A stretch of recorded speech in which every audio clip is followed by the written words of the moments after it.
My name is Arvind. I've been practicing meditation for the last 15 years, a little bit over that. And for the last 10 plus years, I've been going out and helping people learn meditation. I go in libraries, community centers, meditation centers, and I talk about meditation and help people learn meditation. So I'm an engineer, I'm a data scientist, I'm also an electronics application engineer. I worked in a research organization in India, and then I visited CERN, Nuclear Research Organization, so I was exposed to a lot of fundamental science in my early career, but in the United States I've been focusing on information technology, data science, and data management. So meditation is my passion, personal hobby you can say, but it has transformed my life in ways that I cannot keep it to myself. I keep sharing it. So I'm very lucky. My wife also meditates, and she joined me almost immediately after, a few months after I started meditating. So I'm going to share an interesting, funny incident. So I was experimenting initially with meditation, and when I was at home one day, some incident happened with kids, and my wife made a comment that, how come you did not get angry this time? And that's the time when I was just trying to meditate, and I wasn't even sure if it's working. But that comment made me think that, oh yeah, maybe it is working. So that's God hooked me to meditation. I learned from my teacher, Rajinder Singh Ji Maharaj. He's like a scientist, an engineer, also a spiritual master. So this technique that I'm going to share with you is very simple. Everybody can practice. It's universal. It's based on the science of how our human body and mind works. So let's dive into it. Okay. So when you think about meditation, we are all considering ourselves to find peace, to find calmness, relaxation, and everyone meditates for different reasons. Because we try to be peaceful and find solution to stress, and generally whatever we try, it's not easy. We realize that it's not easy to be peaceful, right? It is difficult, and the stress of the work and other challenges in life overwhelms us, and we're always looking for some solution. And now meditation, earlier, about like 30, 40 years ago, meditation was considered only a religious activity of the people come from East. And but actually, in reality is that meditation has been known to humanity for thousands of years, and it has been practiced everywhere.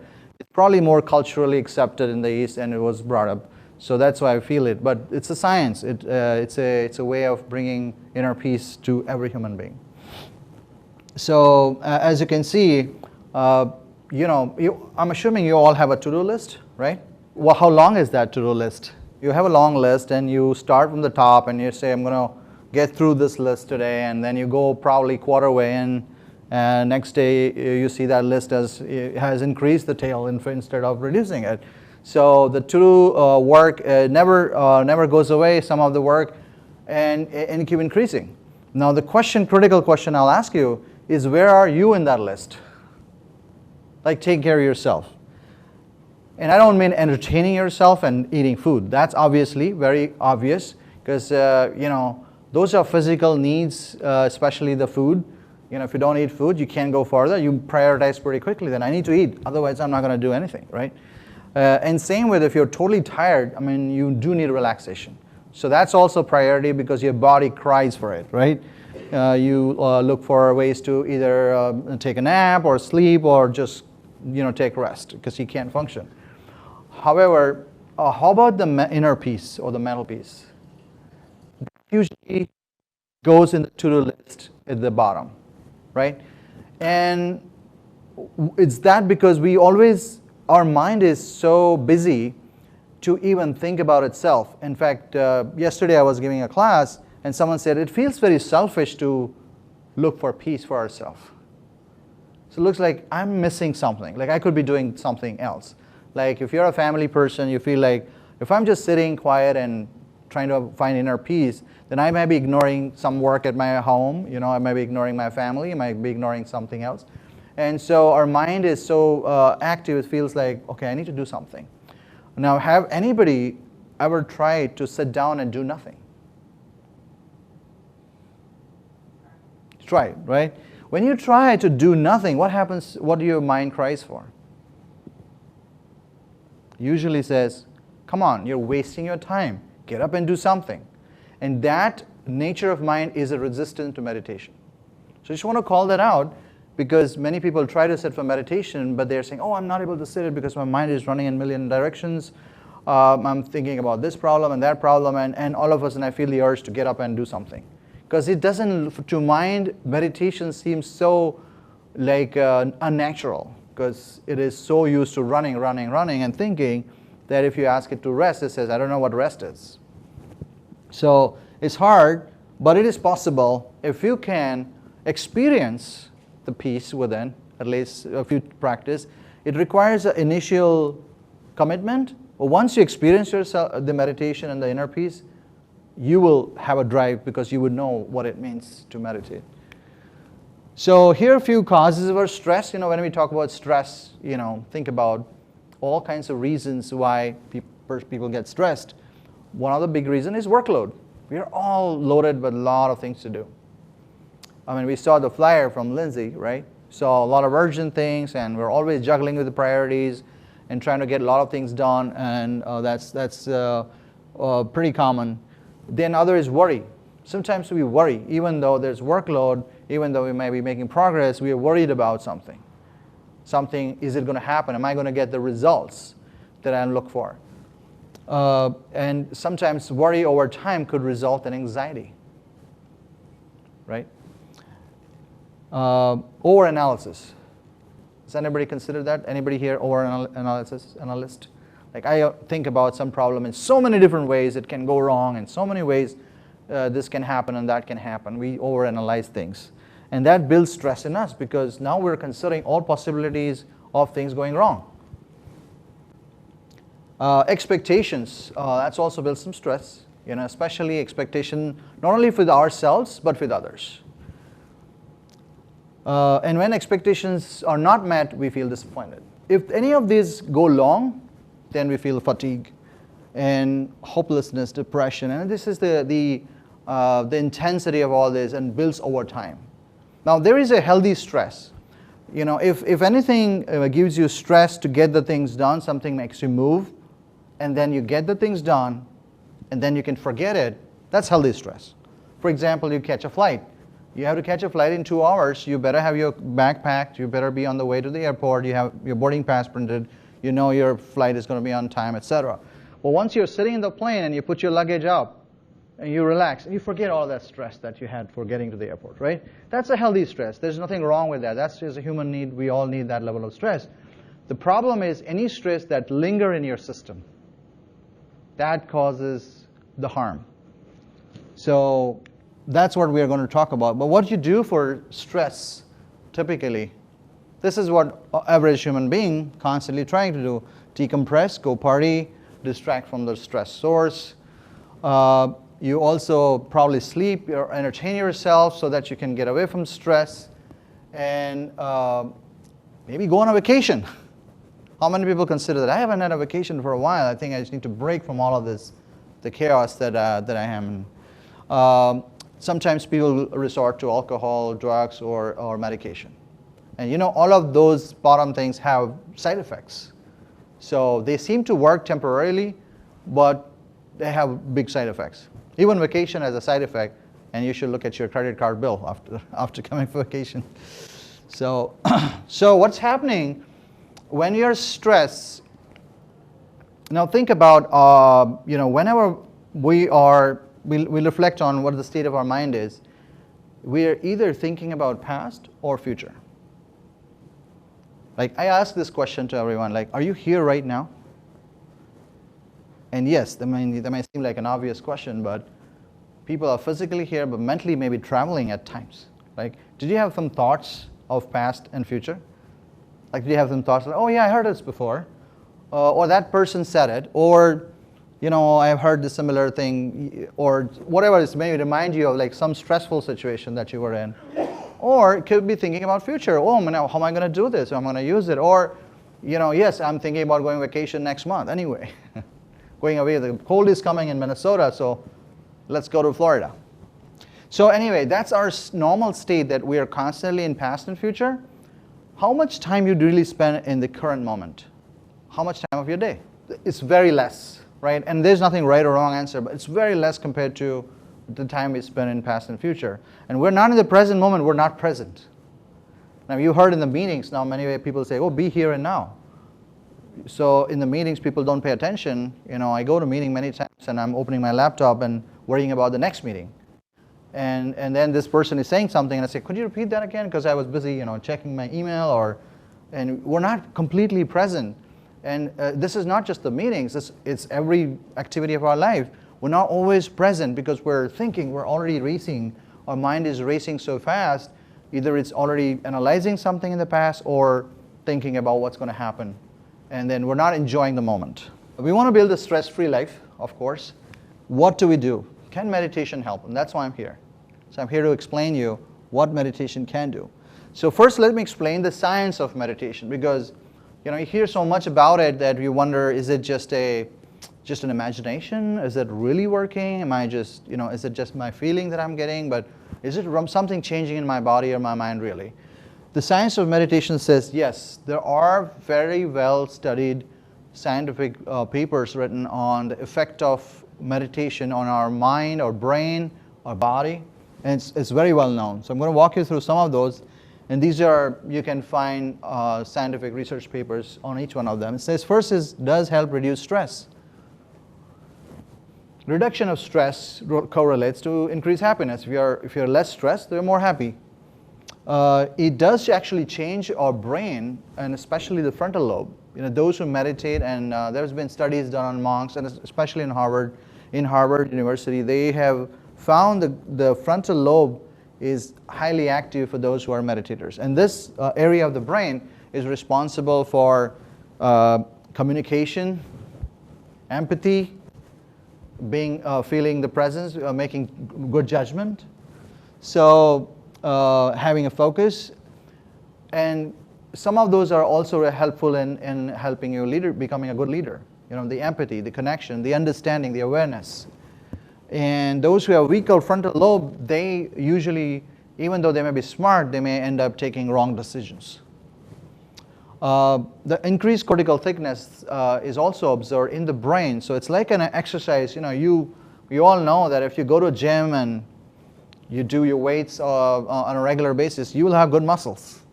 So the brain is very similar. The meditation is like an exercise for the brain, and it is actually increasing the cortical thickness of the brain.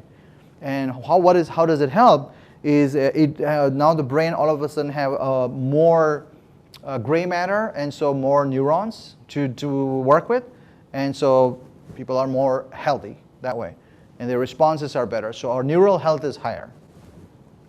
Stabilization of attention, reducing wandering mind, and there has been papers written about that the more the mind is wandering, the lesser happier people are. So if your mind is still and you're focused, then you are enjoying whatever you do. It doesn't matter what it is, but if you're focused, you really feel the happiness. And the brain operates, brain emits certain frequencies on a daily basis. So when you're sleeping, you're active, it's generating some electronic frequencies that can be measured. So when you're relaxed, the frequencies are lower. When you're active, the frequencies are higher. So those who meditate, they can actually be active at a lower frequencies. Okay, so you may keep asking this, like, okay, how does actually the stress work? When we are stressed, our body releases cortisol. I'm sure you must have heard about this. It's a hormone that actually kills our immune system. So by meditating, we can reduce the level of cholesterol in our body, and therefore reduction of cortisol leads to a better immune system, that leads to a better health.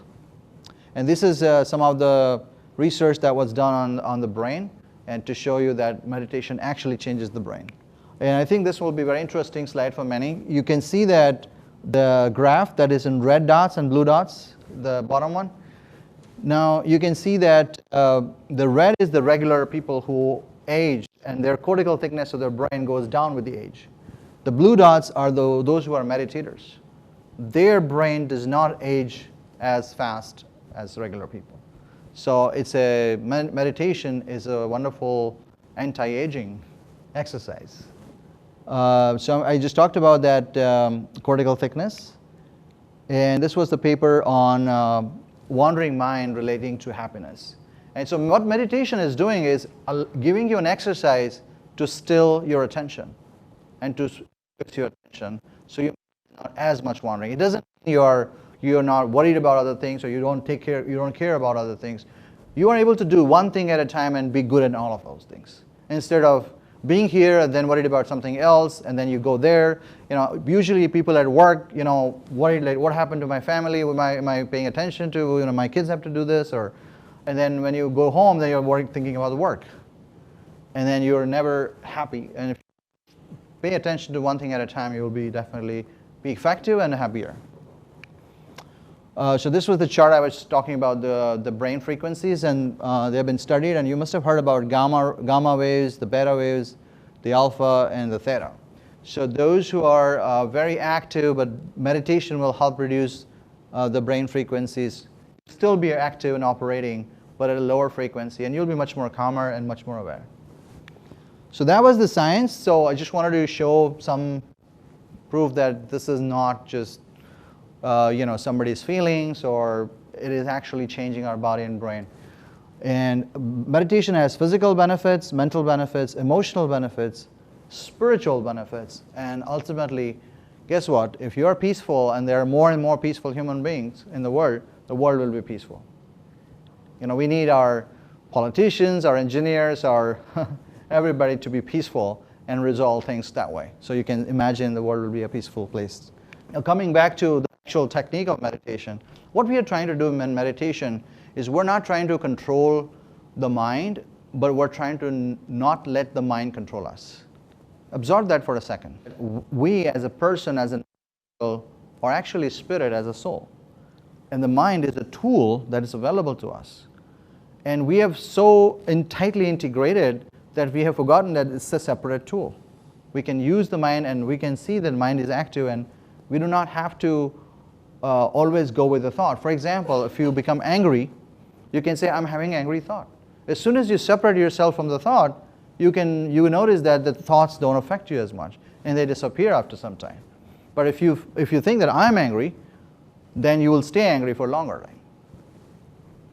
So that's the idea, that we are not trying to control, but we are trying to not let the mind control us. The mind has its own energies, and we're trying to establish that we are separate from it. So think about this hurricane, like how many thoughts you get in a day? Average person? There's a hint right in the screen here. It's about 50,000 to 70,000 thoughts an average human being gets in a day. That's an average. Somebody was paid to count, I guess. So think about those thoughts are running. I mean, every second you have thoughts running. And some of them are positive thoughts, some of them are negative thoughts. If they're angry thoughts, they're draining your energy. So every time we think, it drains our energy. And we feel, sometimes people go to the work and they just do a desk work, right? Sending emails and things like that. And they come home and say, oh, I'm so exhausted. And those who are physical workers, like farmers or athletes, what did you do? All you did was just press some keys in your computer. How can you be tired? But truly, because we're draining our energy by thinking. And especially positive thoughts drain less than the negative thoughts. Do you agree? If you're having a positive thought and you think a lot about positive thought, you will drain energy, but less. But if negative thoughts like, oh my goodness, why is it happening? Or you're angry, you're upset about something, then all of a sudden your energy goes down much more faster. So our goal is to, in meditation, what we're trying to do is practice to get into the center where there are no thoughts. So just imagine your mind has a center. Just like the hurricane has a center, what we call the eye of the hurricane. Our mind, when it is going through this 50 to 70,000 in a day, and it's not that we're thinking 50 to 70 unique thoughts. Most of the thoughts are the same thoughts that repeat over and over again. So if you had a bad experience, let's say you were driving and somebody cuts you off, now you're thinking about that for a while. Like, why people drive like this? Why don't they learn something? Or how aggressive it is, and and so on and on and on and on. You had probably like 50, 100 thoughts around it. But if somebody was very nice to you and they open the door for you, you just say thank you and you forget it. So positive things don't last, the negative things last longer. So if you think about your brain, it's accumulating the negative energy for a long, long time, and that's what causes the stress to build, and that's what causes the cortisol to build, and therefore it affects our immune system, and we feel like, oh my goodness, the stress is killing me. And yes, stress is literally killing us. So this analogy just helps you understand how our mind works. But just know that new information here is that there is a center where you can shift your attention where there is no thoughts. Even if the thoughts are there, it's like you can hide from that. It's just like in Minnesota, there is a snowstorm, an ice storm, and we can all hide in a warm room. Just like that. We can't hide ourselves, so we can withdraw. And if we do it regularly, then you notice that slowly the hurricane slows down and the mind slows down and becomes calmer, and you start all of a sudden having a different perspective. A person who is very reactive and very angry slowly become more understanding, more calmer, and so that's the effect. So we have to practice getting to the center regularly. So meditation is that exercise of shifting our attention, withdrawing from the thoughts, withdrawing from the activities, and bringing it to the center, and experiencing some inner, you can say spiritual energy, you can say peace energy, and once you experience that peace energy in the form of some kind of a light, that actually transforms how we think, how it changes our physical, of course, structure, we know scientifically, but it also changes the way we approach things. Compare these two examples in the screen. Who do you relate to more today? The left side, both are mind and full. There's the same words, the difference is of the space. So one is with a full mind and one is mindful. So meditation is trying to get us from left to right, where we are aware, we're enjoying every moment. We're seeing things as is versus missing on what's happening right now and having a million other things occupy us. Okay? So I like this picture because it does depict the state of peace and calm. And you see things. Now, this can happen just in nature. Of course, nature does help us get to the center. But you could be like that at workplace or even in your family, even when you're teenagers or young kids who are making you upset. You can just see things as is. So being aware of the current moment allows us to bring to a peaceful state. Why do you think the children are happier than adults? It's because they don't have a file called all things that can go wrong. This is the over-analysis part that gets us. Many people, these are many reasons for meditation, and I just wanted to list, and everybody pick their own reason. But many people just meditate to relax, be calm and be stress-free. Some people like to control their mind, the monkey mind. Some people like to be mindful and live in the present moment. And if you keep going, you might go into more spiritual area, like discovering yourself, realizing self and realizing soul. And some people, and that's where the monks or the other people come when they meditate for God realization. So it's the same or similar technique. It's just what is the goal you have. And any goal here is fine. You do not have to go all the way, but any goal is fine, and it is really helpful. This is my teacher, and he says the reason why we meditate is when we experience a lot of love within us. So our soul, our spirit, whoever we are, we experience a tremendous amount of love within us. And that transforms who we are and what we do and how we live. And thank you for coming, and I look forward to your questions or you see your progress on meditation and what impact it brings in your life.